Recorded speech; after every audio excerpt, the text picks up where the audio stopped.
Je vous présente Titine, je l'ai depuis 89. 387 000 km au compteur, je peux la descendre à 120 000, je passe un coup de polish, elle est comme neuve. Prix d'amis. Guiran, tu fais quoi là? Bah je sais, mais c'est l'émission transport, alors je me suis dit que j'allais peut-être passer une annonce personnelle. Donc tu vends ton épave? Ouais, je sais, c'est pas très écolo. Ouais. Bah non. Ouais, bon, bah je vais faire un truc sur les vélos. Bon, bah d'accord, bah j'y vais. Guiran! Ah, pardon, écolo, c'est vrai, écolo, pardon. Je vais le... Pardon. You can't touch this.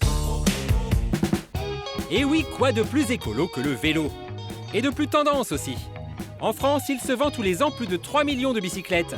Le problème, c'est qu'il en existe beaucoup de modèles, à tous les prix. Alors comment faire pour choisir? Bah, contrôle technique.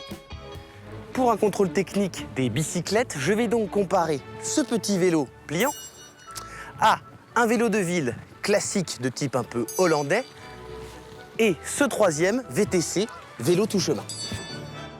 Premier renseignement est de taille, Guiran sait faire du vélo. Sur les 3 modèles. Maintenant, est-ce qu'on a progressé dans l'enquête? Pas sûr. Après utilisation, ce que je peux dire, c'est que ce sont des vélos et que j'y connais rien. Donc je vais faire plutôt appel à un expert. Pour ce contrôle technique des vélos, j'ai fait appel à un ancien professionnel, il s'appelle Morgane. Il fait des arrivées hyper classe. J'adore, il fait ça tout le temps, même chez toi. Il arrive comme ça, il fait des dérapages. Ça va Morgane? Ça va, très bien. Toi, tu m'as dit, je vais t'amener un super vélo. Et voilà ce que j'ai. C'est ouais. C'est un kit. C'est ça. C'est un peu ça, ouais. On va jouer au Lego, on a l'impression. Et ça, donc, tu me dis que c'est un vélo. Un vélo pliant, ouais. Donc là, il est plié. Il est plié. Donc si on le déplie, normalement, c'est un vélo. Exactement. Prouve-le-moi. Allez. Le vélo pliant, c'est la dernière tendance de la bicyclette. Morgane, il a donc commencé par le déplier. Assez facilement d'ailleurs, en 17 secondes. Là, d'accord. Là, je vois. Là, on peut parler. Morgane, c'est pas que je te fais pas confiance, mais pour que tu sois validé en tant qu'expert, il faut que tu me battes à la course. Étant d'un naturel assez puissant, tu verras, c'est un peu impressionnant, mais normalement, tu devrais y arriver. T'es prêt? Go! J'ai ripé. J'ai raté. Mais il est loin déjà. Je fais... Alors il vaut quoi ce vélo pliant? Il y a des petites roues de 20 pouces, donc c'est un vélo super maniable. Donc ça, c'est intéressant pour les gens qui ont du mal un petit peu sur un vélo. Sur ce modèle-là, en fait, tout simplement, il n'y a qu'une seule vitesse. Et une seule vitesse pour Guiran, c'est pas assez. En montée, par contre, c'est vrai qu'il n'y a qu'une vitesse.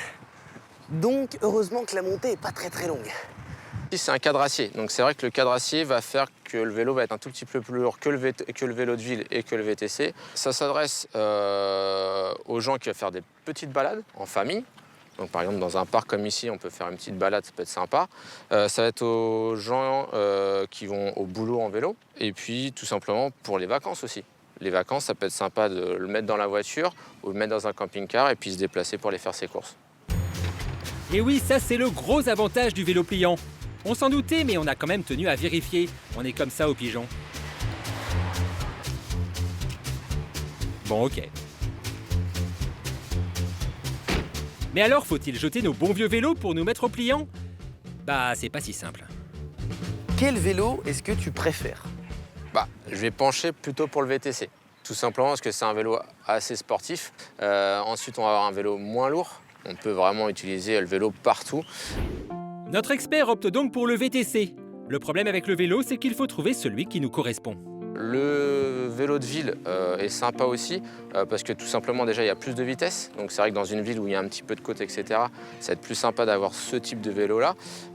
Et c'est vrai que le vélo pliant en fait avec son centre de gravité assez bas, tout simplement les gens qui ont du mal à faire du vélo ou qui débutent le vélo vont pouvoir passer facilement sur un petit vélo comme ça. Ça va être beaucoup plus facile à utiliser. Donc ils prennent le vélo, ils le déplient et c'est parti pour une petite balade. Chaque utilisateur va choisir son vélo en fonction tout simplement de leur parcours, de leur place chez eux par exemple, ou le confort. Pour résumer, on peut dire que le vélo pliant, il passe le contrôle technique. Il est plutôt pas mal, il est assez pratique, mais seulement pour faire des petits déplacements en ville. Si on aime la randonnée et faire de longues distances, il vaut mieux avoir un vélo de course ou bien un VTC. Et pour ceux qui hésitent et qui se demandent si c'est vraiment fait pour eux, il y a toujours les vélos en libre service. C'est un petit truc. Attention, c'est seulement dans les villes où il y en a. Genre Lille, Lyon, Orléans. Parce que quand il n'y en a pas, c'est plus galère. Ça peut paraître évident, mais je préfère donner l'info, parce que je suis comme ça, je suis dans le partage. Bon, allez. Je vais finir à pied, moi. Parce que j'ai